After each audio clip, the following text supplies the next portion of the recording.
Our meeting to order. Thank you all for joining us this afternoon for our second Audit and Finance Committee meeting. We got the inaugural one out of the way, and now we're able to get down to business. So I will call us to order at 3:02. We will start with an approval of the agenda. All the materials have been circulated in advance. I will just first look to our administration to see if there are any adjustments to the agenda that was presented. No adjustments. No adjustments? Excellent. And I see Glenn is just connecting to audio there. There we go. There's Glenn. Took a while to find the passcode, etc. So no worries. We're just going over the agenda. So sorry, Al, was there something that you wanted to add to that? No adjustment to the agenda. We do have in the presentation package some general updates that we can provide maybe just before we get into the first agenda item into the agenda item before we get to securing an auditor. I can provide a couple of general updates before we move into that item if you'd like. Okay, yeah, so before we start item 4, you can provide those updates. Yeah.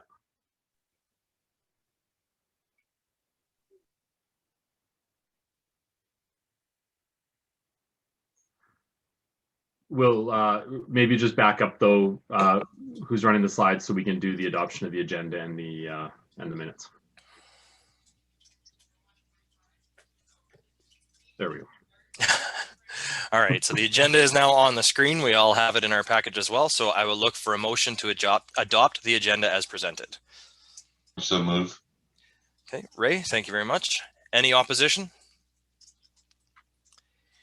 Hearing none, we will call that carried. Thank you very much. Item number 3 on our agenda is the approval of the minutes of the March 17th inaugural committee meeting minutes. Those were circulated around. Thank you very much to the administration for those.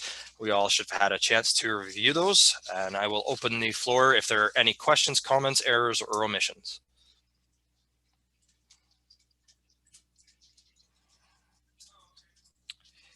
Hearing none, I will look for a motion then to adopt the minutes of the March 17th committee meeting as presented.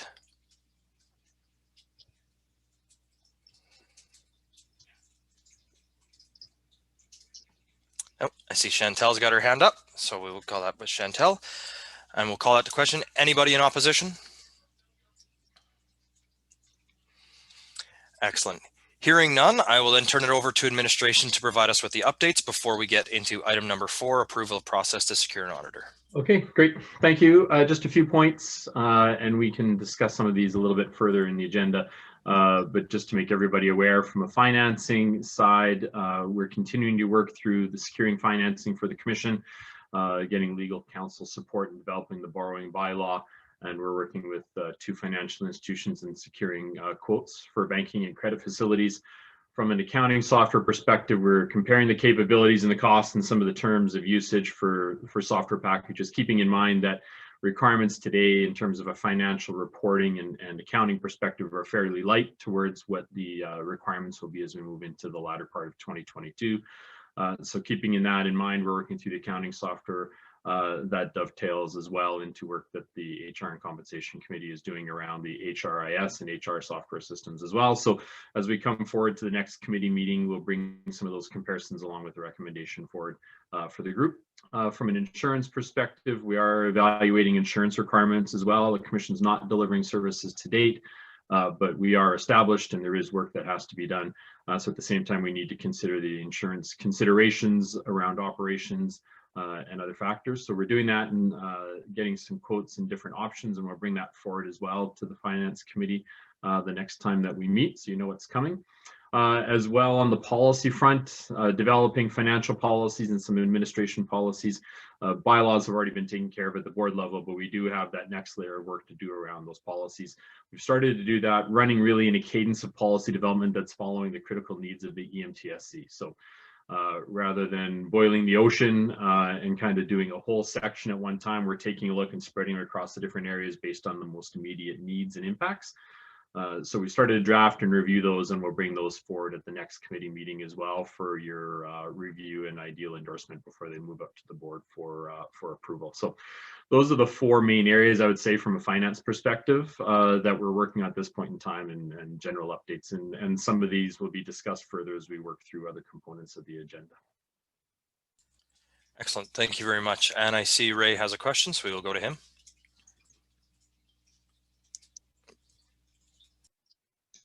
I think I used to unmuting by now, but just in regards to the accounting software, I think one of the things that just want, and I'm sure you've thought about it, is as we grow, one of the things you want to make sure is the software can either be transferred into another system, or the system that we purchase or whatever can expand over time. Because there's nothing worse than having an accounting software with all the data in it and you can't transfer it right across and have to hire somebody to come in and change it all and everything. So believe me, I've gone through this before. So just something to keep in mind. Thanks. Yeah, well, as an accountant by background, the last thing that we want to do is have having to re-enter. So no, for sure, those are the considerations in terms of migration. Likely what it will be is a case of migration, as opposed to something that will grow to expand what will become a fairly large requirement from an ERP type system for a transit authority, but a very limited requirement for the next 18 months or so from a record keeping perspective. So, yeah, no, I appreciate that. I just wanted to bring that so noted. Thanks. Excellent. Thank you. Any other questions? Not seeing any. I did have one myself. So in regards to some of the updates on here, I know at the last board meeting, the remuneration for committee members was passed. And I believe it was said that there was supposed to be reports sent to each member for signatory. Has that been delayed because we don't have accounting software or anything like that at this point in time, or is that a process that's just taking a little longer than anticipated? It's just a process that's taking a bit longer, Councillor Laurie. So it is on our list of things to do and to compile and get out the door. I would say that some of these on the list have required some more immediate attention, and certainly we need some of the financial components in place to complete that process as well. So, yeah. Excellent. Okay, perfect. Thank you very much. Any other questions then? Nope. Seeing none, then we will move on to item 4 in the agenda, which is the approval of process to secure an auditor. So I will ask administration to go ahead and provide us with the presentation. Okay, I'll take this one as well. So it's fairly straightforward. I think we sent some additional information in your packages. We do need to engage an auditor for the first fiscal year, which will be the calendar year ending 2021. So year ending December 2021. And typically those statements will have to be completed somewhere in the 3 to 4 month range following the completion of the year end. And while that seems a fair distance away, it's good practice to engage an auditor earlier on in your business cycle as opposed to waiting to the end. I think it's also a good process as you stand up the organization, start to consider our internal financial reporting and some of our interim financial reporting, as well as some of the requirements that will come from financial institutions. So it's good for us to think about this process now. Of course, the time it takes to secure your first auditor takes some time. We need to write an RFP for that process. We need to review that RFP, have it approved to issue, follow public procurement processes, which then take time, along with the evaluation and subsequent awarding, and then onboarding an auditor and getting them familiar with the organization. So our recommendation is that we start that process now. And really what we're doing here is looking to have the committee's approval in terms of the process to secure that auditor, which really does mean that the committee, along with the CEO, be involved in drafting the RFP, reviewing that RFP and approving it for distribution, and then ultimately in the subsequent evaluation of the proponents who bid in the final award, and then onboarding of that auditor. So what we're looking to do is get the approval to start that process now, following the process that's outlined here, and that really the creation of that RFP and the review and subsequent release and posting of that RFP just be done through normal review cycles outside of committee meetings. It'll be a publicly posted RFP, so you know, at the end of the day, everybody sees the work that is going to go out and is going to be tendered. But that, from a time perspective, we're not kind of constrained between meetings in order to do the review of that process, so we can manage that review process outside of it. So that's what we're looking for, the approval, and you can see the recommendation below you there in the reference to the page numbers. So really taking a look at getting that approval and seeing what questions you may have in terms of how that may evolve. Excellent. Thank you very much for the presentation. And I see we have Glenn with a question. Go ahead, Glenn. Yeah, no problem. I just think the process makes sense, and look forward to getting on with this. And on that basis, I'm prepared to make the recommendation that we approve the request for proposal, RFP process for securing an auditor for the EMTSC, as shown on the agenda packages, pages 5 to 6. And I think we do have a formal motion on the next page, but we can see if there's any other questions anybody has of me in terms of the process. Any other questions? So I do have one, and it might be a little bit premature given that obviously we will be reviewing everything before it is published, but I'm just curious as to if you'll be looking for a single year or a multi-year commitment from an auditor in the RFP process, or if you will be putting out as an optional bid to provide future years. Well, I think that's something we'll discuss through the process, but my early thinking is that you're looking at multi-year. Typically, that's where you get the most efficiency out of your audits, as opposed to having to re-educate on an annual basis, right? From your audit principles and having, what could be potentially different firms if you go through the process. So I think it's typically best for us to go for a multi-year, but a term that is reasonable from a business perspective and efficiency perspective, because audits, you don't want, they're an important part of the business operations and the transparency, but at the same time, you want them to be efficient. So there will be a balance in there in terms of the number of years that you would award under this before going back out to RFP versus it being too long of a period and not continuing to test the business requirements. For sure, definitely. No, thank you for that. And I think part of what brings that question is obviously, as you mentioned, as we continue forward in standing up and becoming operational, the complexity is going to vary year over year for the first little while. And so I want to make sure that, we're not paying in year one what we would be paying for what we would require in year 3. So definitely be interested to see that as it comes forward.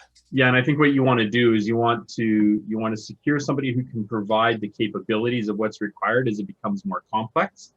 But of course, you would expect the work to be adjusted accordingly based on the operations in a particular year. So I don't think it means having one firm do the first year versus a different firm.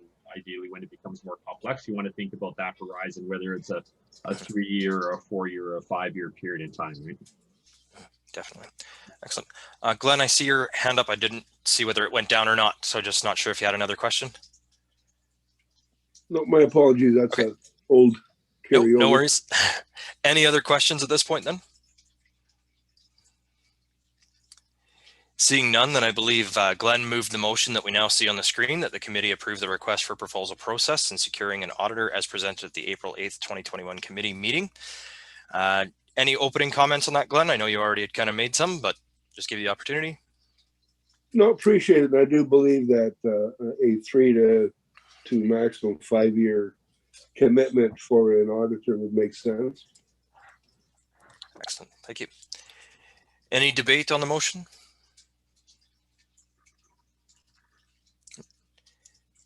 Seeing no debate or other comments, then I will call that to question and I will just look for any opposition.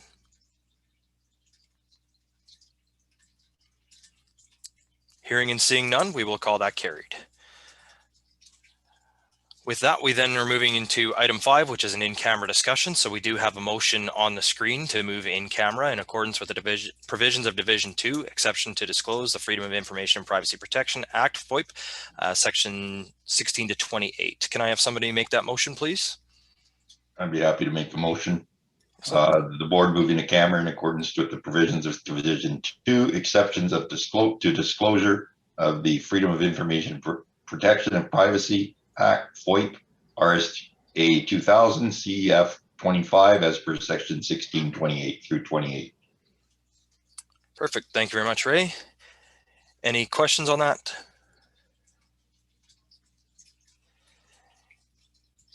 Seeing none, I will call for the question and then I will just ask administration to remind us of the process for that. I believe we go into a breakout room, but we'll let them talk us through that.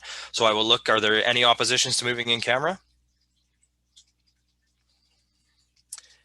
Perfect. Seeing none, then I will allow administration to walk us through that.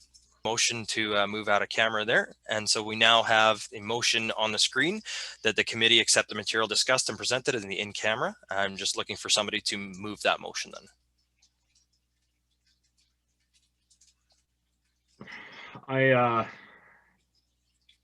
Yeah, no, that's right. Sorry, I was thinking of something. Councillor Finstead, your turn. That should read, apologies, that should read April 8th instead of March 24th. So I move the committee accept the material and discussion as presented in camera at the April 8th, 2021 Audit and Finance Committee meeting as information. Thank you so much. Just for an administrative note, I don't believe we would need the dates on the motion because the date will be captured in the minutes. So as long as it just moves that we accept the material, I don't believe we would need the date in the motions moving forward. Perfect. Right. Saves us making an error. So thanks. Excellent. So thank you, Glenn, for putting that motion on the floor. And I will just call if there's any questions. Perfect. Seeing none, I will look for any opposition. Glenn, I see your hand still up. I just want to make sure that's not perfect. Anybody opposed to the motion? Seeing none, we will call that carried. Thank you very much, Glenn. And with that, do we have any other comments before we move or we look for the adjournment? None from the committee members? Any from administration? None from our side. Excellent. Well, thank you all very much. Looks like we can give you 5 minutes of your day back. It's always good when we can end on time or early. So appreciate everybody's input and all the hard work that's gone in so far. And we look forward to seeing you guys at the next meeting. I will call us adjourned. Okay, thank you. Great day, Have a good everyone. evening. Excellent. Take care all. Thank you. Take care, everybody.